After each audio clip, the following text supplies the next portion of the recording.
semuanya, balik lagi di channelku Aku Anime dengan admin Nain di sini. Di video kali ini, gua akan membahas spoiler kelanjutan anime Rokudenashi Majutsu Koshi to Akashic Record atau biasa disingkat Rokuaka. Bagi kalian yang ingin baca light novelnya, kalian bisa mulai baca dari light novel 6. Tapi gua saranin sih baca aja dari light novel volume 1, karena dalam animenya itu banyak bagian yang kena skip. By the way, di sini gua cuma akan menjelaskan poin-poin penting yang ada dalam light novel ini. Oke, kita langsung masuk ke pembahasannya. Kalau kalian lupa dengan episode terakhir di animenya, gue bakal ingetin lagi. Episode terakhir Rokuaka Season 1 berakhir ketika Glenn mengagalkan acara pernikahan Sistine Fibel dengan Leos Kleitos. Sekalian penjelasan juga, 3 tahun sebelum cerita Rokuaka dimulai, Sistine menyetujui lamaran dari Leos. Padahal aslinya, Sistine mengira bahwa Leos itu cuma bercanda aja. Dalam light novel volume 5, Leos tiba-tiba muncul lagi di hadapan Sistine dan mengaku sebagai tunangan Sistine. Sedikit penjelasan, kalian pastinya masih ingat penjelasan Angel Dust yang dilakukan oleh Jati Slovan. Kalau kalian belum tahu, silahkan tonton dulu video 5 fakta masa lalu Glenn Radars. Penjelasan mengenai Jati Slovan udah gua bahas di poin kelima. Oke, balik lagi ke penjelasan Leos Kleitos. Di sini, sebelum Leos bertemu kembali dengan Sistine, Jati Slovan mendekati Leos dan memberikannya Angel Dust. Setelah itu, Leos bertemu dengan Sistine dan mengaku sebagai tunangannya. Leos juga sempat berduel dengan Glenn. Singkat cerita, tanpa sepengetahuan Glenn, Leos akhirnya mati karena efek samping dari Angel Dust yang diberikan oleh Jati Slovan. Jati Slovan akhirnya mengambil identitas Leos dan menyamar sebagai Leos. Saat Sistine hampir menikah dengan Leos, Glenn menggagalkannya. Dan akhirnya Jati Slovan menunjukkan dirinya yang mana ini mengejutkan Glenn karena 1 tahun yang lalu Glenn seharusnya sudah membunuh Jatis. Singkat cerita, setelah Jatis hampir membunuh Glenn, dia kabur saat dikejar oleh Albert. Itulah sedikit penjelasan mengenai akhir episode dari anime Rokuaka. Sekarang kita masuk ke penjelasan light novel volume 6, yaitu kelanjutan animenya. Di awal novel, Glenn diinformasikan oleh kepala sekolah bahwa dia akan dipecat karena tidak mengumpulkan tesis sihir. Glenn kaget dan memohon agar tidak dipecat. Oleh karena itu, kepala sekolah memerintahkan Glenn untuk meneliti Celestial Temple of Taum sebagai bahan tesisnya. Disinilah ekspedisi Glenn dimulai. Glenn kemudian berencana memanfaatkan murid-muridnya agar ikut dengannya. Niat asli dari Glenn adalah untuk memanfaatkan muridnya karena pihak sekolah tidak memberikan uang apapun untuk ekspedisi Glenn kali ini. Meski akhirnya rencana Glenn ini akhirnya terbongkar oleh Gibul. Singkat cerita, Glenn akhirnya berhasil mengajak murid-muridnya dari kelas 2 untuk ikut bersamanya.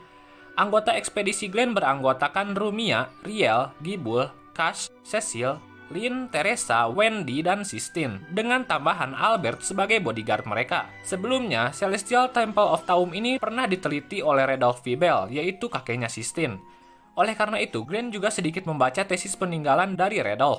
Celestial Temple of Taum ini sebelumnya dinilai sebagai kuil yang tidak berharga, tapi Redolf Fibel membantah anggapan bahwa kuil ini tidak berharga. Dulunya, kuil ini adalah tempat penelitian tentang teori spasial gitulah intinya.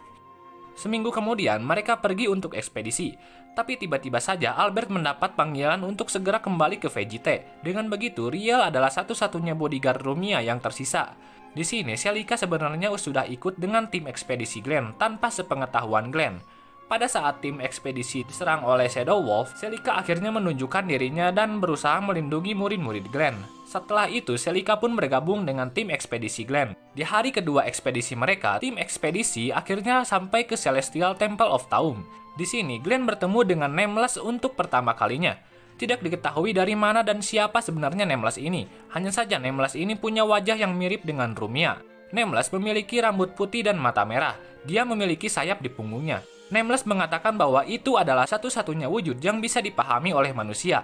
Dengan kata lain, Nameless ini aslinya adalah makhluk yang wujud aslinya tidak bisa dipahami oleh manusia. Anehnya, saat Glenn pertama kali bertemu dengan Nameless, Nameless tiba-tiba saja mengatakan sudah lama tidak bertemu. Seakan-akan Nameless ini sudah pernah bertemu dengan Glenn sebelumnya. Awalnya, Glenn sedikit kaget dengan kemunculan Nameless ini dan mencoba menyerangnya agar Nameless ini menghilang. Tapi saat tim ekspedisi mereka sedang berada dalam bahaya karena serangan roh, Nameless kemudian membantu mereka dan membawa mereka ke tempat yang aman. Nameless sebenarnya adalah nama palsu yang dipakai olehnya. Dia meminta agar orang-orang di sana tidak menanyakan apapun tentang dirinya. Di sini, Glenn meminta Celica untuk berhenti pergi ke labirin bawah tanah, tapi Celica menolak. Beberapa saat setelah itu, Celica membuat sebuah pemandian air panas menggunakan sihirnya. Tim ekspedisi Glenn kemudian langsung menggunakannya untuk mandi. Saat Glenn mandi, Celica ternyata masuk ke pemandian yang sama dengan Glenn. Di sini, Glenn juga secara terang-terangan mengintip para murid wanitanya yang sedang mandi. Glenn pun dihukum karena telah mengintip. Keesokan harinya, tim ekspedisi Glenn telah sampai ke ruang planetarium. Rumia dan Sistine secara tidak sengaja mengaktifkan sebuah portal menuju Star Corridor. Celica kemudian memasuki portal itu dan kemudian menghilang. Setelah kehilangan Celica, Glenn memerintahkan seluruh timnya untuk kembali ke base mereka. Di sini, Glenn ingin mengajar Celica dan bertingkah egois dengan mengatakan bahwa dia akan pergi sendirian. Cass kemudian memarahi Glenn karena egois. Kemudian, murid-murid Glenn pun menyarankan Glenn untuk pergi bersama Sistine, Rumia, dan Riel daripada pergi sendirian. Glenn kemudian menemukan Celica di lantai 89 labirin bawah tanah. Di sini, grup Glenn diserang oleh Arlequin, yang kemungkinan merupakan sistem keamanan dari kuil itu. Di sini, tubuh Celica terluka oleh Arlequin ini. By the way, karena gua susah nyebut namanya, jadi gua sebut Queen aja ya.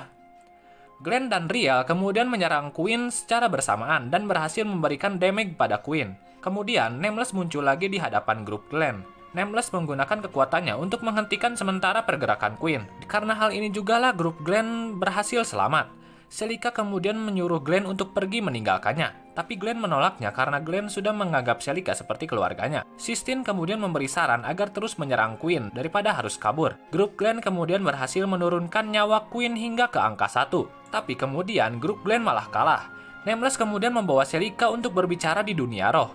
Nameless menyarankan Celica untuk tidak menggunakan original magicnya yaitu My Word. Tapi Celica menolaknya karena dia ingin menyelamatkan Glenn. Karena keras kepala, Nameless pun akhirnya meminjamkan sedikit kekuatannya pada Celica. Dan kemudian mereka kembali dari dunia roh. Dengan kekuatan yang diberikan oleh Nameless, Celica berhasil mengalahkan Queen dan kemudian pingsan. Nameless kemudian membantu grup Glenn kembali ke Celestial Temple of Taum. Di sini, Nameless menginformasikan bahwa nanti Glenn dan Celica akan kembali lagi ke sini untuk membuat keputusan yang penting. Di malam hari, tim ekspedisi Glenn kembali ke Vegite dan Celica memberitahukan Glenn bahwa dia masih bisa menggunakan sedikit sihirnya. Di sini, Glenn berencana untuk menginformasikan pemerintah karena mereka telah salah menilai tingkat bahaya yang ada di Celestial Temple of Taum. Setelah itu, Glenn akhirnya menyelesaikan tesisnya dan status dipecatnya pun sudah dicabut. Di akhir novel ini, ada informasi palsu mengenai rencana pembunuhan Rumia Tinggal. Tapi Eve Ignite berhasil mendapatkan informasi mengenai ini. Spoiler selanjutnya akan dibahas di video pembahasan selanjutnya. Sekalian info juga, di pembahasan selanjutnya, gua akan menjelaskan tentang maksud dari rencana pembunuhan Rumia Tinggal. Sekaligus ada pembahasan mengenai masa lalu dari Riel Rayford. Oke, mungkin segini dulu pembahasan kali ini. Jika kalian ada saran, kritik, atau request mengenai video yang gue buat, silahkan komentar di bawah. Sampai jumpa lagi di video selanjutnya. Bye-bye.